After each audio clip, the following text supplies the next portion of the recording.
ചെറിയ ചോദ്യം. എന്താ ചെറിയ ചോദ്യം? ഉണ്ടോ?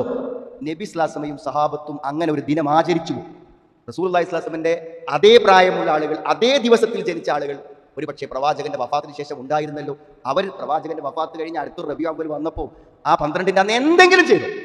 ഇതേപോലെ തിങ്കളാഴ്ച നോമ്പിനെ തെളിവ് വിളിച്ചിട്ട് പറയും അന്ന് ഞാൻ ജനിച്ച ദിവസമാണെന്നാണ് പറഞ്ഞത്. അപ്പോൾ തിങ്കളാഴ്ചക്ക് ഒരു പ്രത്യേകത ഉണ്ട്, പിന്നെ നബി ജനിച്ച ദിവസത്തിന് പ്രത്യേകത ഉണ്ട് എന്ന് പറയും. അപ്പോൾ സുഹൃത്തുക്കളെ എന്താ നടത്തേണ്ടത്? നബിദിനത്തിന് അന്ന് ചോറ് വിളമ്പല്ലോ, നോമ്പ് വിൽക്കല്ലേ വേണ്ടത്? അതാണ് തെളിവെങ്കിൽ, പ്രമാണമെങ്കിൽ അതല്ലേ ചെയ്യേണ്ടിയിരുന്നത്? അപ്പോൾ യാതൊരു പ്രമാണവും 3 നൂറ്റാണ്ടിൽ ഒരാളും നബിദിനം ആഘോഷിച്ചിട്ടില്ല എന്ന് വ്യക്തമായി കഴിഞ്ഞാൽ മാ അന അലൈഹിൽ യൗമ വസ്ഹാബി.